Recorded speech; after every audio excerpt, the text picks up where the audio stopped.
Hi there! Thank you for checking out my channel. Thank you for clicking on this video. This video is part of the series of videos I'm posting to try to help people out when it comes to aptitude tests. Today, we're going to talk about another study hack video. Now, why am I making this series? Kasi marami sa inyo ang gustong matuto, so you want to learn but you don't know how to study. And that is something that I think I can speak on kasi I did hack my studying when I was still studying. A lot of people would ask me, di kita nakikita nag-aaral or hindi kita nakikita stress, paano ka bumapasa, paano ka nag-excel? And these are just the things that work for me, which hopefully would work for you. And a lot of people send questions din, and this video in particular is my response sa pagpapadala nyo ng question. So thank you, Kuya Randy, Anne, and Elsie for sending this question, and this is my way of telling you guys kung ano yung tips ko regarding this. Now, the question is this: how do I stay awake while studying? Paano ako mananatiling gising habang nag-aaral? Because I know that a lot of people do struggle with this. I did struggle with this. I still struggle with this all the time. And you want to do something pero inaantok ka, or anong gagawin mo para hindi ka antukin while you're studying, lalo na if you're studying for extended periods of time. Now, almost time na rin for the civil service exam, so I'm encouraging you guys to study pag weekends. But the problem is usually pag weekends, naka-sleep mode tayo, so nahihirapan yung katawan natin. Now, what are the things that you could do to keep yourself from falling asleep? Now, the first tip number 1 is very obvious. That is sleep. Okay? Matulog kayo. Not while studying, but the night before. Ano ibig sabihin nun? Here's something that I do. If I know that I'm going to work on something the next morning, and I do have the opportunity to do it, I make sure that I sleep earlier than usual. For example, kung meron akong gagawin ng, sabihin natin, 8 AM tomorrow, or I know that I'm going to do some intense studying, I make sure na I rest the night before. Now, it is a bit of a struggle, lalo na kung hindi kayo sanay matulog ng maaga. But again, that's something that you need to train yourself in doing. Now, I will make a video maybe in the future regarding sleep training. But for now, the quick tip would be just try to sleep siguro mga around 9 or 10 PM. That way, mabubuo nyo yung 6 to 8 hours of sleep ninyo. Kinabukasan, hindi ka masyadong inaantok. Kasi here's the thing, if hindi talaga kayo nakatulog the night before, there's no point in studying kasi natural yung body ninyo would crave for sleep. Now, there is a game, yung Sims, okay? I don't know if you're familiar with that. That is a game that we loved growing up as kids. As soon as we got a computer, talagang yun talaga yung gusto namin nalalaro. In which, bawat character, bawat tao that you own has a bar. Meron siyang bar sa sleep, may bar siya sa food, may bar siya sa entertainment, parang ganon. And one thing na lagi nangyayari sa Sims characters is, if walang-wala na silang bar do sa sleep, ibig sabihin matagal na silang hindi nakakatulog, kahit anong utos mo sa kanila, kahit anong ipagawa mo sa kanila, they would just wave their hands, tapos iiyak sila kasi inaantok na sila, tapos sometimes they would fall to the floor and sleep. That is the same for us people. Pag yung sleep bar ninyo is sobrang depleted siya, ibig sabihin wala halos laman, there is no point in you forcing yourself to wake up and study kasi kahit na stay kayo awake, force yung sarili niyo to stay awake, hindi rin naman didikit yung information na ilalagay nyo sa brain ninyo. So really, the cure for being sleepy is sleep. Now, there is a way for you to sleep better. Meron tayong mga thresholds when it comes to sleep. A quick power nap ng 15 minutes can do a lot of good. So, kung kahit hindi nyo kaya na matulog ng 6 to 8 hours, kahit 15 minutes, 45 minutes, okay na yon. Okay? Just for you to be energized enough to start studying again. So, again, number 1, sleep. Number 2, okay? Ano yung tamang kainin? What is your parang keeping up na diet, okay? Here's my advice. Advice ko is for you to not take coffee. Okay, now that is a controversial piece of advice kasi I know a lot of us reach for coffee to try to stay awake, and that is something that I also do. But give yourself a limit. For example, 1 cup a day or 2 cups a day. After nun, wag na. Kasi ang mangyayari is the more coffee that you take in, yes, you would seem like gising ka, but yung gising na yan is something artificial. Maybe gising ka ngayon, feeling mo natututo ka, but the thing is, walang dumidikit sa utak natin in the long term. Kasi ang nangyayari is, your body is high on adrenaline, on sugar, on caffeine.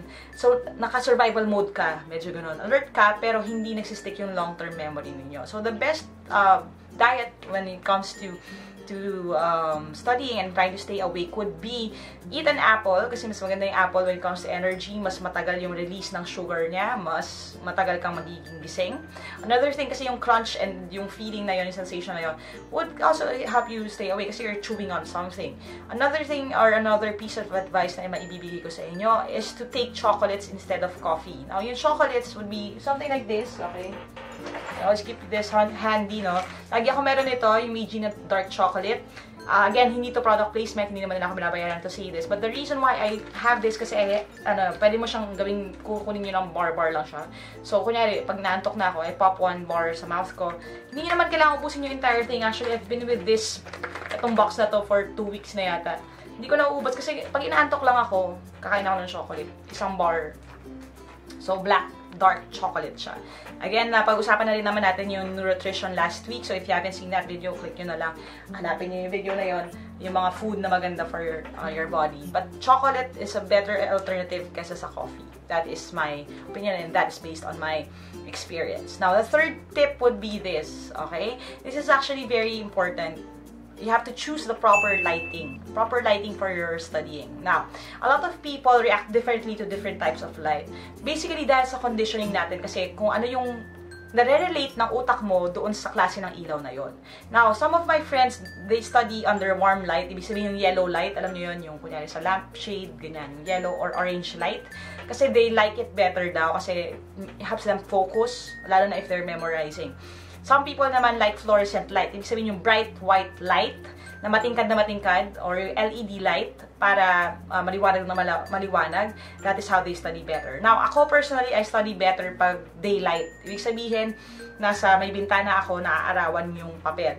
And the reason for that din, kasi our brain, okay, meron tayong circadian rhythm. Meron tayong something in our heads that tell you na, okay, this is sleeping time, this is waking time. And when you are in daylight, pag nakatingin ka sa daylight, yung brain mo is na-activate siya. Sinasabi niya sa'yo na, okay, it's time to work, not time to sleep.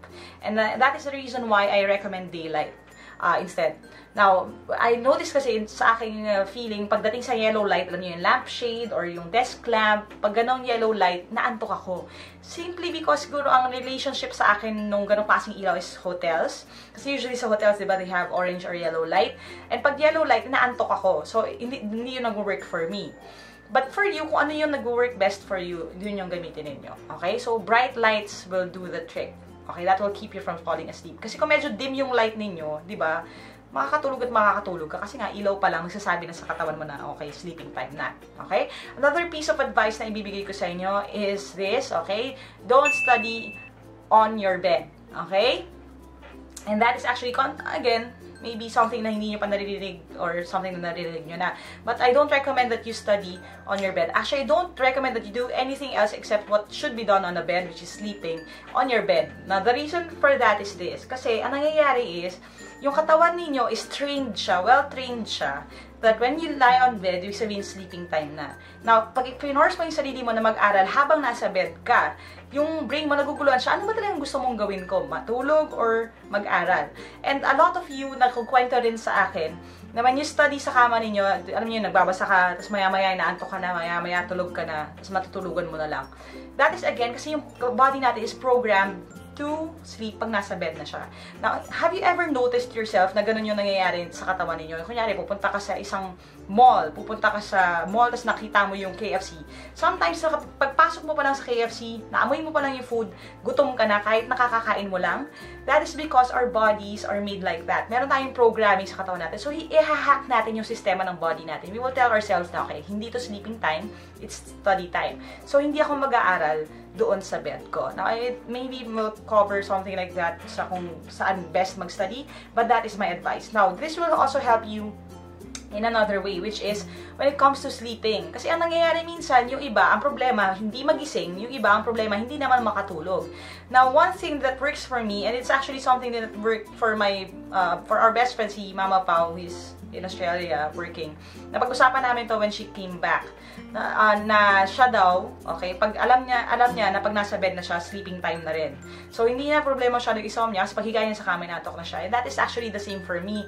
Nahihiga lang ako sa bed ko pag matutulog ako. Either I'm going to take a nap or actually sleep for a long time. Hindi ako tatrabaho while I'm on bed. Kasi ang nangyayari would be, feeling ko ngayon, pati yung bed ko, office ko. So pag the next day or the next thing I know, pag upo ko sa bed ko, naka-work mode yung utak ko. So that is the reason why I only lay on my bed pag matutulog na ako. So that can be helpful din sa inyo. Now, another thing that I would advise you on, which is going to be parang ang new age na dating, but really it's really effective and based naman siya on psychological studies, which is this, okay? I want you to try to find a familiar scent or a familiar smell, okay? Something na magte-trigger sa inyo. Now, in my room, I have this, yeah, right here. Okay? This is actually from Miniso lang, Miniso. Again, hindi siya product placement, ha? Okay, sana focus. Alright. This is aroma diffuser, honey peach, sake. Marami namang ibang scents doon that you can buy. Or you can actually go to another place. Basta anything na may, pwede kayo mag-light ng candle, pwede kayong, gusto nyo katol, ganyan. But anything na may smell, pwedeng pabango that you spray. And then, yun yung, every time mag-aaral kayo, you spray that perfume, or you put yung scent na yan on, you light a candle, that same smell. And then that will trigger you to focus on what you are studying right now. Now, why do I do that? Okay? Quick warning, wag lang lavender, kasi lavender talaga nakakaantok siya. So, ang ginagawa ko, this is what I do to try to stay awake. Lavender if I want to try to sleep. Bakit? Kasi, you know, ang memory natin and our sense of smell is related. Okay? Ano ibig sabihin nun? Have you ever gone to, kunyari, naglalakad lang kayo, tapos may naamoy kayo, tapos naalala ninyo, for example, naalala ko yung lola ko, or naalala ko yung teacher ko no grade 6, or naalala ko si first crush, or si boyfriend, or whatever, just because of a smell? That is because, proven na yan time and time again, that our sense of smell is related to our memory. So, ibig sabihin nun, if you want to trigger your brain, okay, find a scent, or find a smell that you can bring along and spray and smell para to try to remember things. And that is actually helpful, lalo na kung if you're taking an exam and you're trying to memorize information. For example, kung gusto ko mag-aral ng vocabulary today, spray ko yung aking pabango para pagdating sa exam, kung yung pabango ko is nasa for example, nandito ko, I can try to smell that lang, parang pupunta ako sa mode na, okay, memory mode.